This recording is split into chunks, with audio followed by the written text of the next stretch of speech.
আজ সকালে ট্রেনে উঠে দেখলাম অবাক করা কাণ্ড। আমার আশেপাশে যতজন বসে আছে দেখি সকলেই ঘুমোচ্ছে। এ কি রে বাবা, আমি কি ভুল ট্রেনে উঠে পড়লুম? এটা কি তাহলে ঘুমন্ত ট্রেন?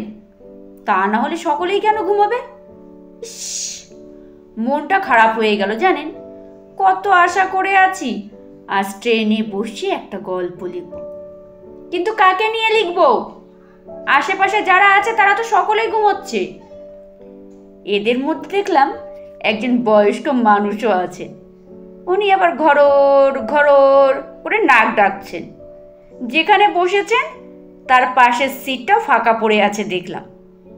হয়তো নাক ডাকানির চোটে কেউ বসতে চায়নি। তবে অনেকের মুখেই শুনেছি বয়স বাড়লে নাকি ঘুম কমে যায়। ও মা, উনি তো ঘুমের ডিলারশিপ নিয়ে বসে আছেন। আর একজনকে দেখলাম উনি আবার হা করে ঘুমোচ্ছেন। মনে হয় সর্দিতে নাক জমে গিয়েছিল। ওনার বয়স আর কত হবে, ওই 47 কি 48। হা করে ঘুমোচ্ছে বটে, জিভটা কিন্তু আবার বাইরের দিকে একটু বের করে রেখেছেন। আর জিভ দিয়ে টপ টপ করে রস পড়ছে দেখলাম। রসগোল্লা থেকে রস যেমন পড়ে তেমনই।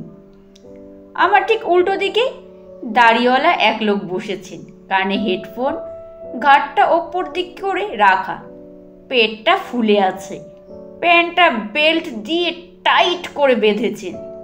ওনার পাশেই বসেছে একটি কম বয়সী ছেলে, সেও ঘুমোচ্ছে। পাশে বসা পেট ফোলা লোকটার কাঁধে মাথাটাও রেখেছে, যেমন করে গার্লফ্রেন্ড তার বয়ফ্রেন্ডের কাঁধে মাথা রেখে ঘুমোয়, ঠিক তেমনই। অল্প বয়সী ছেলেটার ঘুমানোর কারণ আছে। রাত জেগে হয়তো গার্লফ্রেন্ডের সাথে কুটুর মুটুর করেছে, তাই হয়তো বাকি ঘুমটা সেরে নিচ্ছে ট্রেনে। এবার আপনারা বলুন তো, আমি কাকে নিয়ে গল্প লিখব? আমার গল্পের চরিত্ররা এভাবে যদি ঘুমোয় তাহলে কি গল্প লেখা যায়? কি করব এই ভেবে আমিও চোখ বুঝলাম একজনের পাশে বসে, যে কিনা এমনভাবে ঘুমোচ্ছে ট্রেন খড়গপুর পৌঁছে গেলেও আদেও টের পাবে কিনা সন্দেহ আছে। তবে চোখ বুঝলাম বটে, চোখ বুঝেও আমার যেন শান্তি নেই। চোখ বুঝেও আশেপাশে বসা সকলকে দেখতে পাচ্ছি। চোখে ভাসছে পেট ফোলা ওই বদ্দা, রস পড়া ছোদ্দার, নাক ডাকানি দাদু, নিব্বা প্রেম কুমার, এমনকি আমার একদম পাশে বসায় শীত ঘুমের মেজদাও। চোখ খুলে আবার সকলের দিকে তাকালুম, মনটা খারাপ হতে লাগলো। ইস, এমন কাউকে পেলাম না যাকে নিয়ে একটা গল্প লেখা যেতে পারে। যেদিকে তাকাই সেদিকেই সব ঘুমন্ত বাবা। এই কারণে হয়তো গতকাল বাড়ির হুলো বিড়ালটার জন্য ঘুমের ট্যাবলেট কিনতে গিয়ে কোনো দোকানে ঘুমের ট্যাবলেট পেলাম না, বললে স্টক শেষ। কি জ্বালা বলুন তো। এদিকে ট্রেনের চাকা গড়াতে গড়াতে ততক্ষণে 2টো স্টেশন পার করে বাগনান স্টেশনে পৌঁছে গেছে।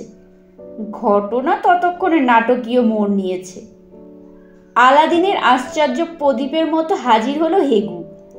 ট্রেনে উঠেই সেই হেগু এসে বসলো একদম দাদুর পাশে। হেগুর নামটা জানতে পারলাম হেগুর মুখ থেকেই। দাদুর পাশে বসে কানে মোবাইলটা ধরে উচ্চ স্বরে কাকে যেন বলছে, হ্যালো হ্যালো, আমি হেগু, শুনতে পাচ্ছ? আমি হেগু, আরে আমি হেগু, কানে কি দাদুর? বলেই থেমে গেল। মনে মনে বলছি, আরে থামলি কেন? দাদুর কি সেটা তো বলতে হবে? এমন অসমাপিকা ক্রিয়ার প্রয়োগ একদম ভাল লাগে না ছাই। এদিকে হেগু হেগু করে এমন জোরে চিৎকার করতে থাকলো হেগুর চিৎকারে পেট ফোলা বদ্দার ঘুম প্রথমে ভাঙল। তারপর আর চোখে পাশে বসা প্রেম কুমারকে এমনভাবে দেখলো, মনে হলো যেন বদ্দা শুভ দৃষ্টি চাললো। বদ্দা কাউকে কিছু বুঝতে না দিয়ে এমন একটা গুঁতো দিল প্রেম কুমারকে, গোতা খেয়ে প্রেম কুমার গেল ছিটকে। ঘরের বউ পেয়ে গেছে। পেট ফোলা বদ্দার এমন কথায় প্রেম কুমার গেল চটি, লেগে গেল ঝটাপটি। প্রেম কুমার বনাম বদ্দা, ওদিকে হেগুর কানে মোবাইল। হেগুকে থামায় কে? নিজের পরিচয় দিয়েও যখন অপর দিকের মানুষটাকে বোঝাতে সক্ষম হলো না, তখন হেগু নাম বদলে বলল, আরে আমি বিমল, কমলের বেটা বলছি।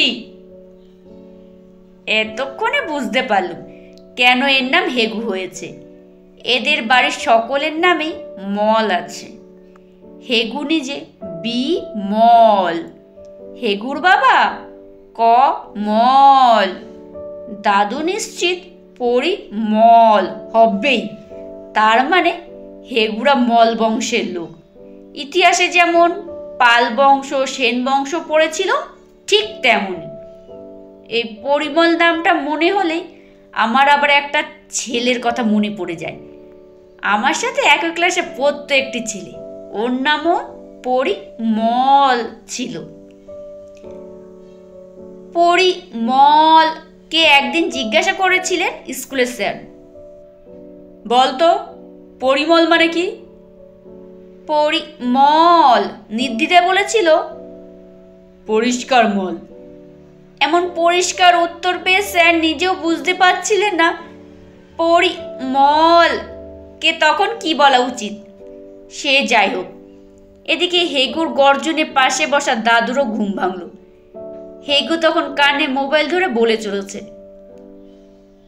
আরে আমি কি করে জানবো যে তুমি আমার হেগু নামটা জানো না? পাড়াতে সকলেই তো হেগু নামে আমাকে চেনে। শোনো, তোমাকে যেটা বলার জন্য আমি ফোন করেছিলাম। আরে হ্যাঁ হ্যাঁ হ্যাঁ।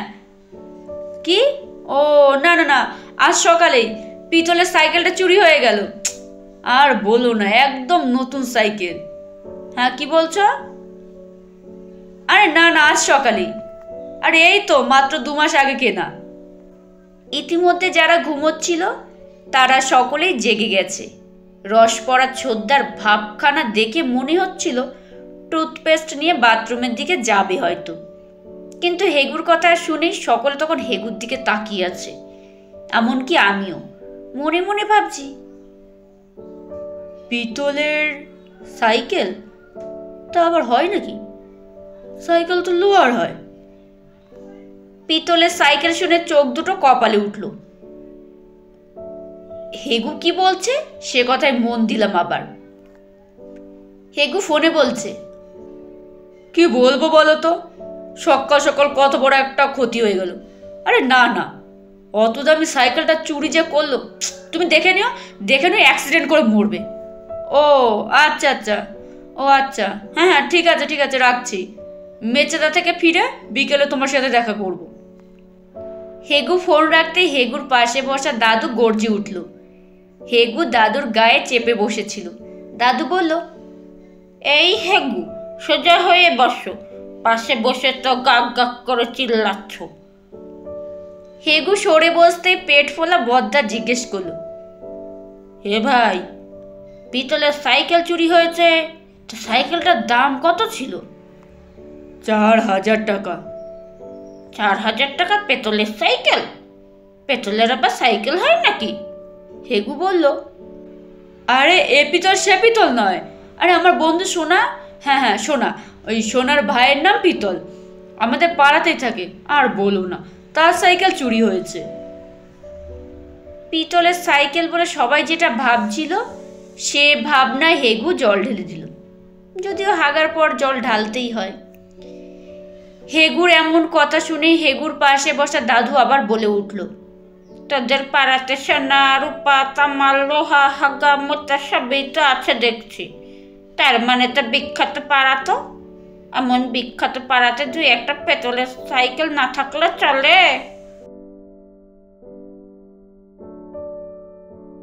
নমস্কার বন্ধুরা, শেষ হলো গল্প পাঠ। অঙ্কিতা গল্প স্টুডিওর আজকের নিবেদন ছিল সরজিৎ ঘোষের একটি হাসির গল্প। গল্পটির নাম পেতলের সাইকেল। কেমন লাগলো অবশ্যই কমেন্টে জানাতে ভুলবেন না।